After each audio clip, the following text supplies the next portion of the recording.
tree, mango tree. Welcome to Mango Tree Storytime. It is me, your favorite author, Nadine Johnson. And today we're going to continue with our special chapter book, Montego Castle, The Forbidden Dungeon. This is going to be chapter 4. So if you haven't heard the other chapters, go back and listen and then come back to this one. Are you ready? Here we go. It's chapter 4, The Dungeon. Joey had never been in the dungeon. He didn't dare. Mom told him and Kayla to never go past the black drapes, so after her stern warning, they called it the dungeon. He always wondered what was down there, but he couldn't believe his sister went by herself. Joey's nerves were like jumping beans. He parted the drapes that hid the entrance to the forbidden dungeon. He tiptoed down several steps and ended up in a small empty room. It was nothing like the dragon-infested tomb he had imagined. Colorful rays from the stained glass window bounced off the yellow walls and lit the space. A winding staircase in the center led to a boarded-up door on the second floor. Joey's heart thumped. His sister wasn't there. "Kayla," he whispered. "Here I am," she shouted, jumping up from behind the stairs. Joey jumped backwards so fast he lost his balance. He flapped his arms up and down to keep from hitting the ground. "You scared the life out of me," he shouted while holding his chest. "I knew you were up to something. What are you doing down here?" Kayla couldn't stop laughing. She bent over and rubbed her aching belly. "Oh, relax. I was just playing around." Joey shook his head. "Relax?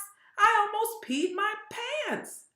Kayla rolled her eyes. "All right, I'm sorry. I just wanted to do something different. And now we know the dungeon isn't all that bad." "I don't care. If Mom and Dad finds out we're down here, we're going to be grounded until computers are extinct," Joey said. "Let's get out of here." "Fine," Kayla said. They stopped and stared wide-eyed at each other. Then they slowly turned towards the door across from the staircase. "It's open," Kayla whispered. "How? It's not supposed to be open," Joey said. "Mom said they sealed the doors down here years ago." Joey looked into Kayla's eyes. "What did you do?" "Nothing, I swear," Kayla insisted. "All I did was hide behind the stairs. It was locked when I got here." "Well, you have to close it, since it was your bright idea to come down here," Joey said. "Fine, scaredy cat." Kayla took a few steps towards the door, then paused. "No, wait. This could be the answer we've been looking for. Think about it, Joey. The dungeon is the only part of the castle Mom said was off limits. There could be something behind the door that will tell us why we're here. Why don't we take a little peek inside before we close it?" "Oh, no, not me," Joey said, stepping backwards. "We won't go inside. We'll only take a teeny tiny peek," Kayla said with a wide smile. Joey's thoughts flip-flopped.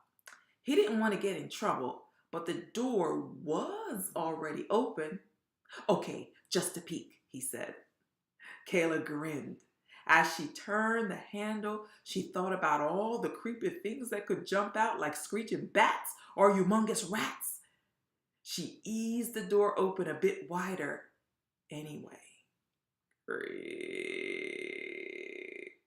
The hairs on her arms stood straight up. She hoped Joey didn't feel her shivering, although she was glad he was close behind her. They leaned forward and peered inside. "There's nothing there but a dark hallway," Joey said, stepping away from her. "You peeked, so close the door now." Kayla frowned. "Let's go in a little bit further. Mom and Dad will be working all day, so they won't know." "Are you nuts? They know everything. Let's go. Joey tugged at Kayla's arm, but she held on to the handle. No, we have nothing to do today except the same boring stuff. I want to see where it leads, Kayla insisted. Don't be a party pooper, Joey. You know you want to come. Joey exhaled. He really didn't have anything else to do, and he didn't want to spend the whole day listening to Kayla's whining. All right, but if Mom and Dad finds out, I'm blaming you. Kayla rolled her eyes. I'm used to you blaming me for everything. She took a deep breath, then pulled him through the door. That's it. I wonder what they're going to find in that hallway. Come back for chapter 5.